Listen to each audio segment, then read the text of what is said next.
Peggy 16.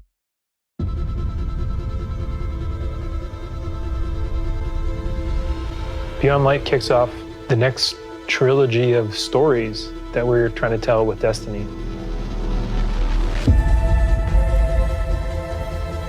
Players are going to go on a journey to discover the true nature of light and dark. It's the beginning of players learning more about the darkness, and in fact going so far as to wield it. It's about leaving comfort and safety behind, walking a different road than one that you may have believed you were destined for. What makes something bad? What makes darkness dark? Who's right? Who wasn't? How are those learnings going to change the characters that you have gotten to know over the last 6 years?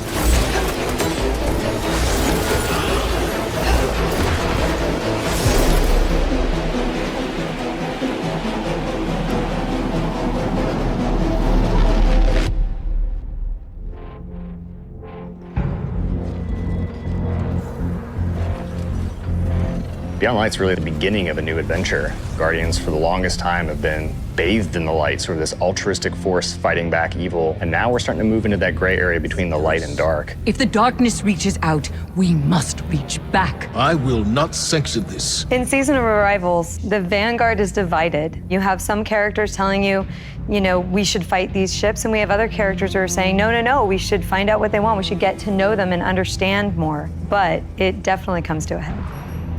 This next year in Destiny is really just about how all the different characters and factions are reacting to these disappeared destinations and what that means as the pyramids have arrived in our system, not for the first time, but for the second time. We're going to see the return of a character who's been absent for a pretty long time in The Stranger, and boy, does she have a lot to say, and she has a lot of time to explain. When I know more, you'll know more. She has shown up to encourage us to take on the darkness, and the only way to truly stop it is to work with it. And here comes our guardian, right on time. Why did the darkness invite us here? Europa is literally like a time capsule. Europa is huge. Killer destination, freezing cold. Desolate. Some of the most beautiful spaces I've ever seen in a video game. There was a lot built on Europa during the Golden Age, and a lot of that was built underground. Clovis Bray had some research facilities there, really pushing the limits of technology and innovation there, maybe stepping into some things that we shouldn't have. Under the ice, all kinds of secrets. I'm so excited for what players are going to find.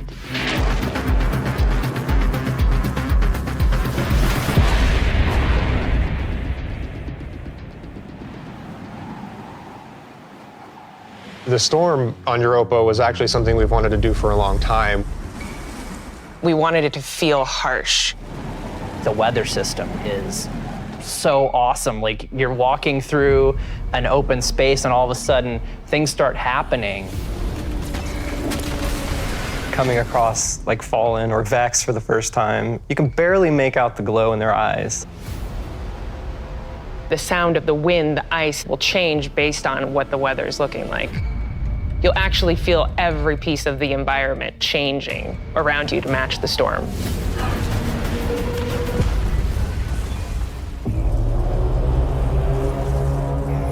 Europa itself is a pretty foreboding place. Aramis is there in advance of us, and she set up a forward base.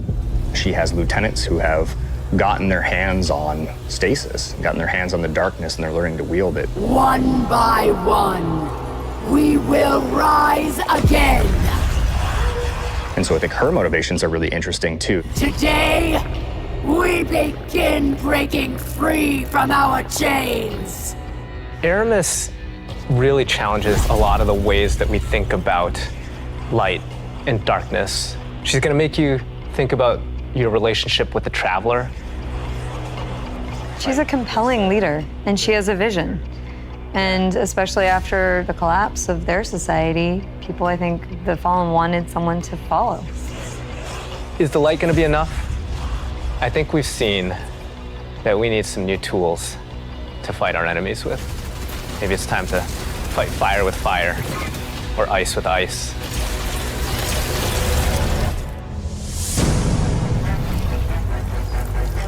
Stasis is, not just a set of new supers, but it's a new damage type. We've got Solar, Void, Arc, and now we've got Stasis. The idea for Stasis all really came back from the gameplay idea of freezing someone. That was kind of the theme that everyone kind of rallied behind. Dima's an amazing concept artist, had some images that really kind of put us on the right path. What really was landing with that was the more crystalline notion. So when we say cosmic ice, that's kind of where the cosmic comes in. Once he freezes solid, I'm able to hit him again and just shatter him in pieces. The pieces break apart and explode into sharp shards that can damage you. So all of that kind of came together when we landed on that theme.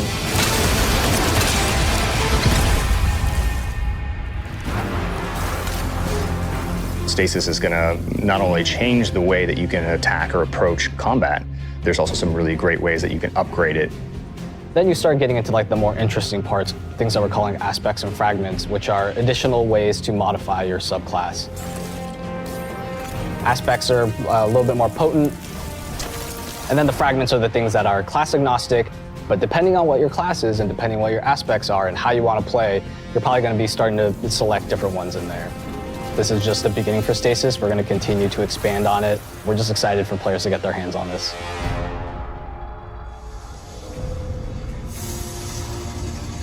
When we're creating a new palette like Stasis, we do what we call a source jam. Everyone on the team blocks out about a week where we can say, okay, you're going to go out into the world, microphone, recorder, record anything that reminds you of cosmic ice.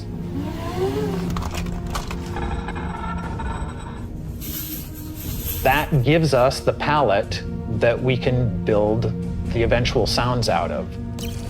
I found personally that the best way to do it was at night. But doing screams, screeches, and blood-curdling yells is a little scary at night. Then I had a really rumbly stomach, and that also was recorded. I think there was also a breast pump.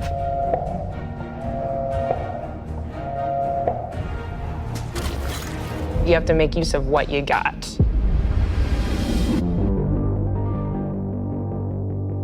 In Beyond Light, we have new exotic weapons for you.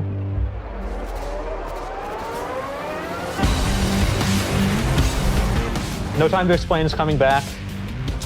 Instead of just being the gun that refills your magazine when you land precision hits, you actually get a little time portal, and it starts spitting out rounds alongside you.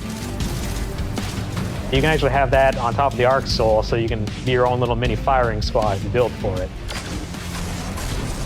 Another one we have is the Laments.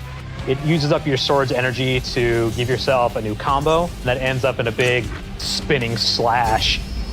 Probably the largest selling point for a lot of people is that it slices right through barrier champions. I think the largest draw for most people is actually going to be the fact that it is a chainsaw sword. Maybe. Yeah. For Beyond Light, we really wanted to create exotic armor pieces that formed a key part of your build around which all the other parts of your build could revolve. For example, the Titan gets the Icefall Mantle, which is a set of exotic arms that looks like it is crafted from Golden Age tech. When you activate it, you sort of slam your arms down, create a burst of stasis energy, and then you cover yourself in an overshield. The Warlock exotic is Necrotic Grip. If you are facing a wave of thralls running at you, you can nail them with your melee attack, and it starts to burst and sort of cascade through the whole group.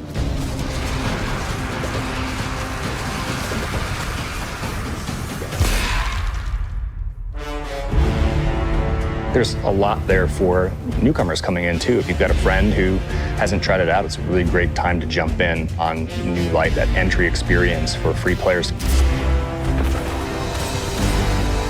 Last year, when New Light launched, we brought back a small portion of the Cosmodrome. This year, we're bringing back a much larger portion of the destination. It takes some of the experiences that started with original Destiny 1, but puts them and stitches them together in a different way and adds new things and tells a different story.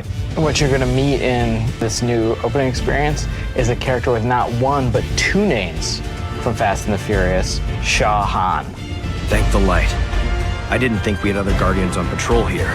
What I love about the Cosmodrome is it feels like Destiny distilled.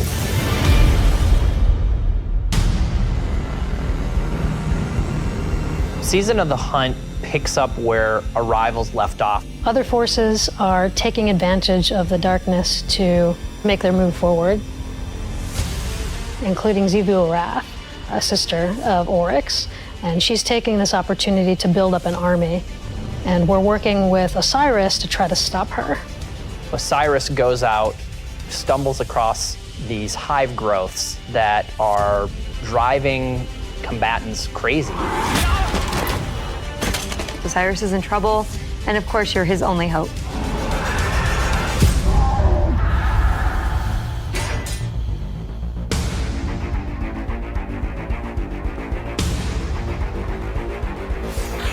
We warned you it was going to be dangerous down here.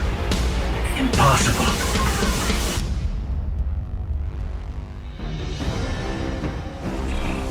We finally catch up to what we saw at the end of Forsaken, where we saw Aldrin being brought back to life by a ghost. Aldrin, who now refers to himself as Crow, he doesn't know what he did. The slate's been wiped clean when he was resurrected as a Guardian. We know what he's done, and we know what he could be capable of doing, so now we're going to spend some time watching him go back and forth, and that's going to question how we look at him, how we look at ourselves, how we look at the light, how we look at darkness. In Season of the Hunt, we're partnering with the Crow and Osiris to take down the High Celebrant. It's creating these cryptoliths around the system, and those cryptoliths are attracting Alexian Cabal and corrupting them. So Xivu Arath is essentially corrupting herself and army, and it's our job to put a stop to it. I'm really excited to see Xivu Arath fleshed out more and to find out more about her relationship with Savathun and what that means for year 4 of Destiny. Savathun has been placing dominoes, and at the end of year 4, she's gonna knock down the dominoes.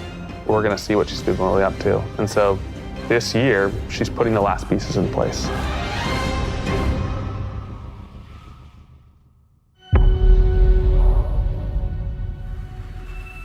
Destiny is just a really incredible world, and there are so many stories for us to tell. We have a lot to look forward to, beyond Light, then the Witch Queen, and then Lightfall, and all the seasonal content between. We feel like we've got a really great way to bring people together.